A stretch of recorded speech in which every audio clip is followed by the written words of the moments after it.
Hey guys, welcome back to my channel. If you're new here, my name is Amanda Ray and I escaped a polygamous cult. And today we have Brenda again on my channel. If you have not already watched her story, I will leave it linked down below. There's part 1 and part 2, go watch it.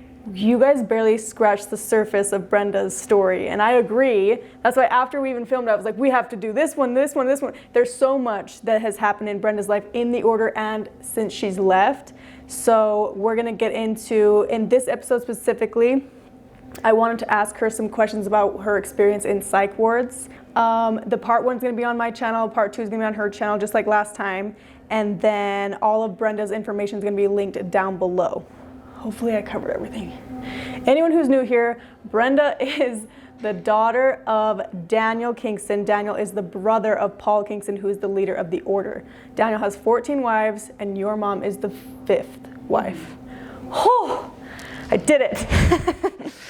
Okay, the first question I'm gonna ask for you is your very first experience in a psych ward. So the first time I was in a psych ward was the day that I ran away on escaping polygamy. So I talked about it a little bit in my story, but basically I ran away.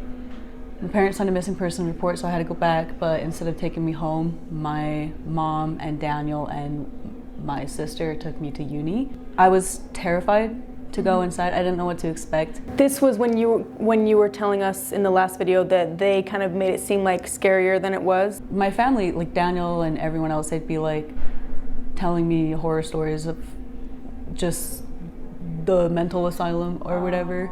And they kind of talked about Lifeline and uni as if it was the same place, and they said stuff like, oh, they're gonna watch you shower, they're gonna strip you naked, they're gonna search your body to make sure you don't have anything. So they're kind of saying this stuff as a scare tactic to get you to just step in line. Yeah, and they're like, oh, they're gonna treat you horribly, they're not gonna give you normal food, they're only gonna give you like finger picking food, blah, blah, blah.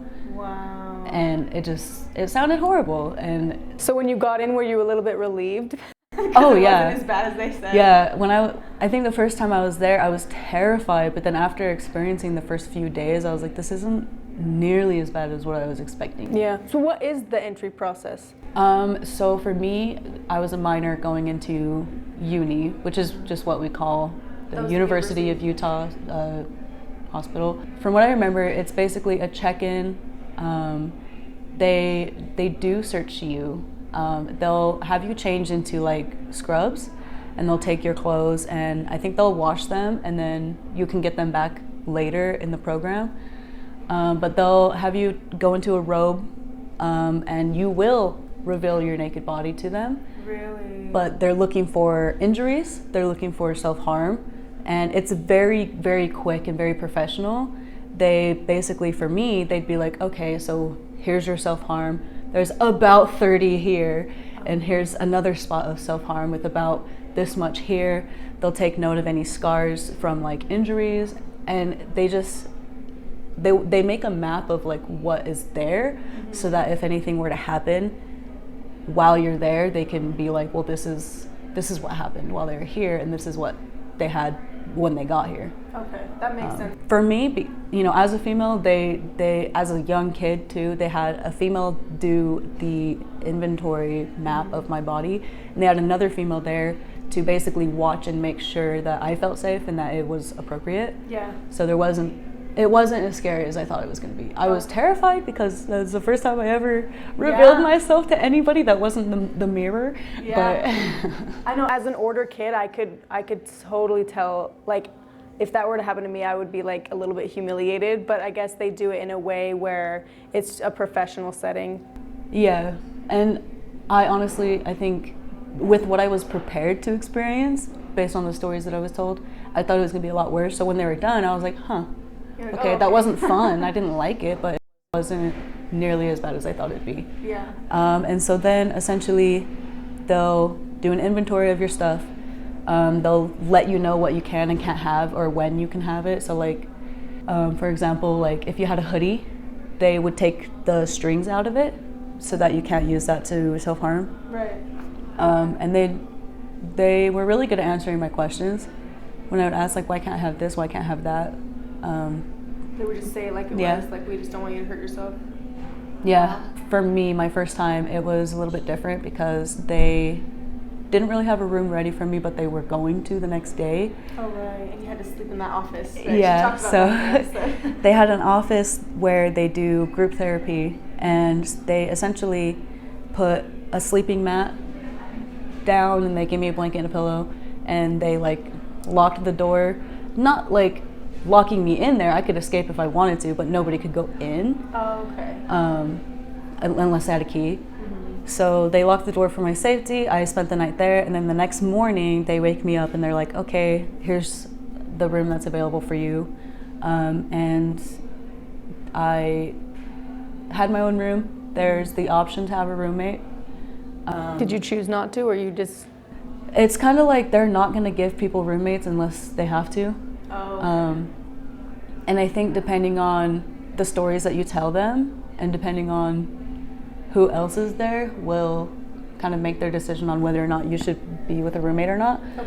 So I don't really know what the reasons were because it's not like they told me, but I think they wanted me to have space to myself because I was straight from a cult and very traumatized. Yeah. How long was it from getting, how long was that first stay? The first time I stayed at uni, I was there for about 5 days because for the first day that I was there, I was in my mom's custody, and then towards the end of that day, because I went there like midnight.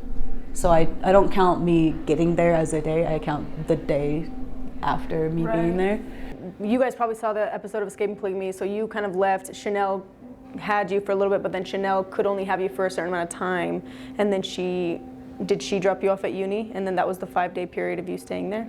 No, so she took me to my aunt's house, and I was just gonna live with my aunt until the missing persons report was signed. So a police officer came, picked me up, took me to a police station. My parents picked me up from the police station.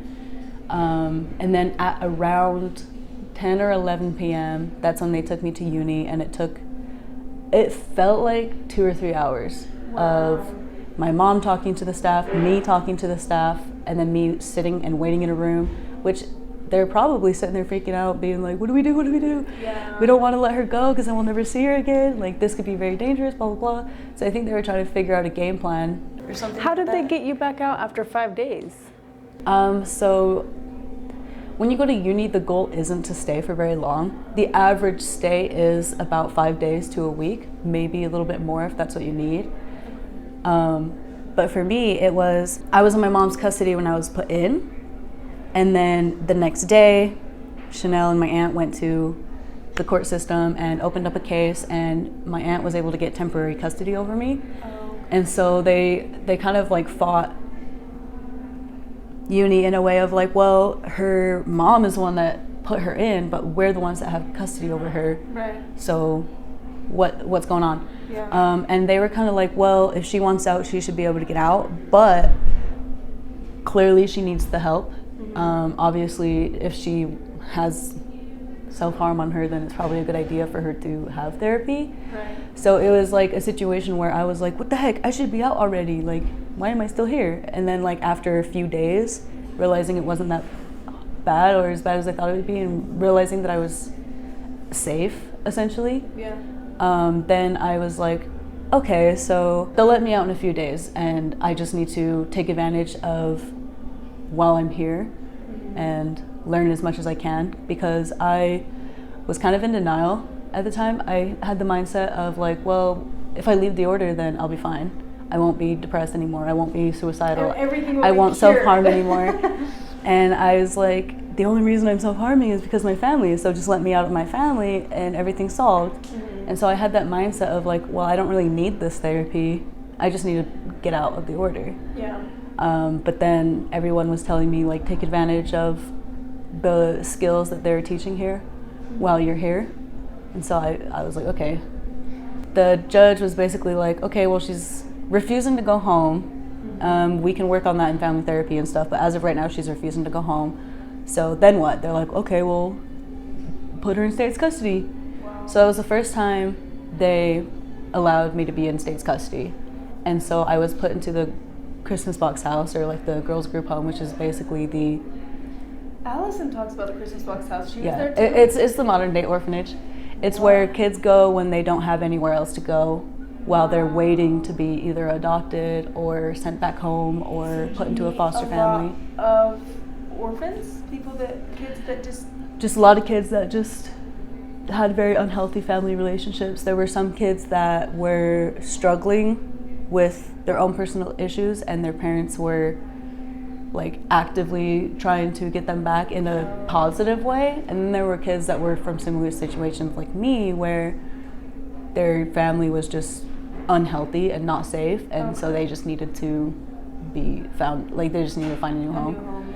So, yeah. I hate the word orphans. I hate that I even used that. I didn't feel like I belonged there, not because my story wasn't that bad, but I had this misunderstanding based on talking to other girls, and being the way that I was, it was hard for me to talk to other girls, and so I would kind of just observe and listen to them talk to each other, and then I'd talk to my roommates. Yeah, Allison talks about this in her episode where when she was finally put in public school, she just observed, because she said it was like studying the people. Because people are so different. Yeah. Do you want to talk about how it was adjusting to the outside world and getting adopted?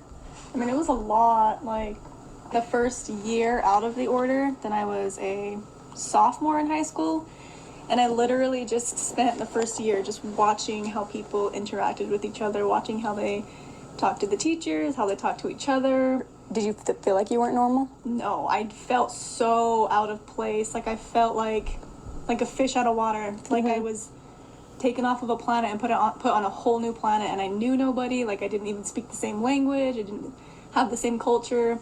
People They're in the so order, different. The topics of conversation in the order is like, it is not anywhere near what normal teenage kids talk about. Like, I remember being the weirdo in my public school because I was planning my wedding, and people were like, "This girl's kind of weird," and I was literally telling girls that they were going to be my bridesmaids, like that. Aww. And I was in 7th grade. People were like, "Okay," but that was the norm, and that's how I bonded with my friends in the order. Was talking about, did you have direction? Who are you supposed to marry? You know, and so like I can totally see like you're being put in this place, which you actually had a lot in common with all of them trauma-wise. But as far as the societal roles of the order, so different and so hard to connect with outsiders. And on top of that, you were taught your whole life not to connect with outsiders. So there's this weird invisible barrier. And I was kind of raised to be super judgmental of outsiders and just people in general. I was very critical of myself, and I would always be like, oh, well, I did this, so I deserved this kind of punishment, or I did this, so I deserved this bad thing to happen to me because I did it to myself. I now know that's not the case, but I had that mindset at the time when I'd speak with other girls that were in the group home, and I would hear some of them be like, yeah, I'm here because I ran away from home. My mom never beat me or anything like that. She didn't want me to drink alcohol, or she didn't want me to smoke weed or smoke cigarettes. And you're like, shame on you. Yeah, I mean, at the time, I was like, so you don't need to be here. You're just a delinquent, like you're a little delinquent. So you're just a delinquent. Yeah. And that's, now I know better, and now I'm like, well, that's way too harsh of a judgment just based on one interaction. And you can understand now, like a child wanting to drink, a child wanting to do those things. There's certain things underlying. Yeah, there's obviously something causing that to happen. It's not the full story. Right, but as order people, we were, and I remember when I first left, I was 17. I tried not to judge, but I judged people with tattoos. I judged smoking, because smoking was such a big deal. Yeah, I remember asking kids, I'd be like, why would you smoke cigarettes if they don't even taste good? And they're like, it's an addiction. And I'm like, what does that even mean? Yeah, I didn't understand, and I didn't understand why so many of the kids there seemed to love their parents and seemed to want to go back home, but just had these underlying issues with either drug addiction or something else that they experienced that kind of put them in a really bad spot. And then I'd meet very few people that were willing to tell their story, and it sounded like either their parents weren't alive anymore, or their parents were horrible people, like they're either part of a gang, or maybe they were trafficking their kids, or just doing these horrible things. Like, I've heard pretty horrible stories that I would sit there and think to myself, like, dang, that's worse than what I experienced. And I'd compare myself a lot, and I've learned not to do that. Yeah. There's no reason to do that. I just remember having that mindset of like, I am a victim and I need help, whereas all of these other kids are just delinquents running away from home. And so, You're like, I'm the only one who actually needs the help, you guys.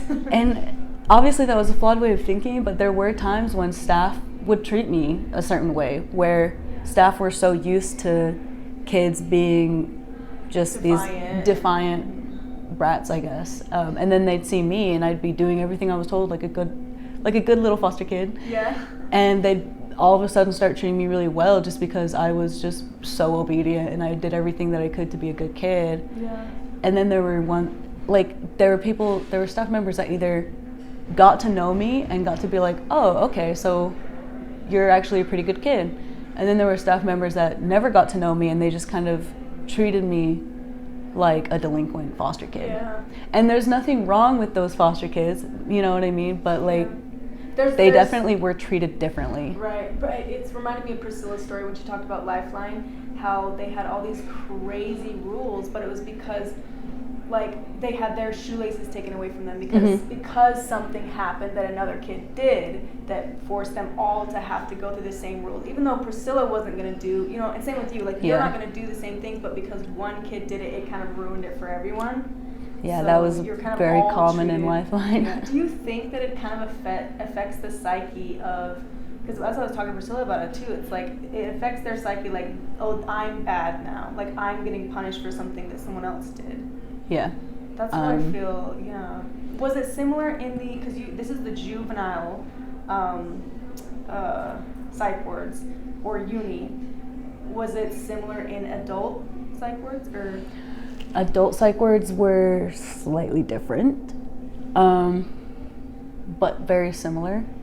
I felt like the biggest differences between like being a minor in uni and being an adult in another psych ward in Arizona or Utah is when you're a minor, there's a lot more roles, a lot more control, more filled up and strict schedules.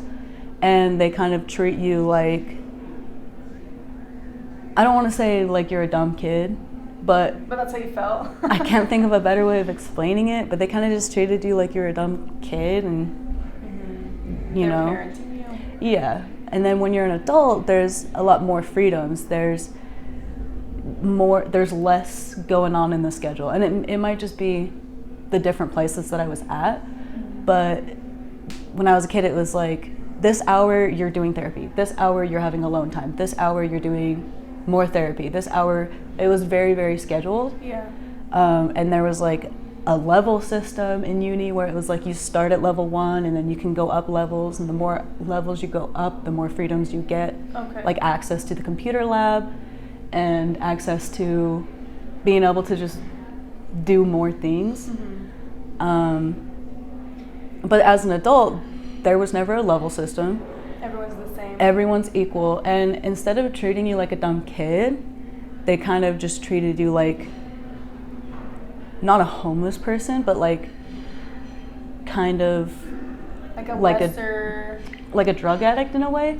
Like they weren't mean or anything, but it was like, instead of like talking down to you like you're a dumb little kid and you just need to follow the rules and then you'll learn how to be happy again, they would kind of just treat you in a way that was like, yeah, life is hard, but we get through it, right? Like, I don't know how to explain it, but kind of like you're reminding me of that quote. It's like a meme where they're like, the guy's like, I'm depressed, and then someone's like, well, did you ever try just not being depressed?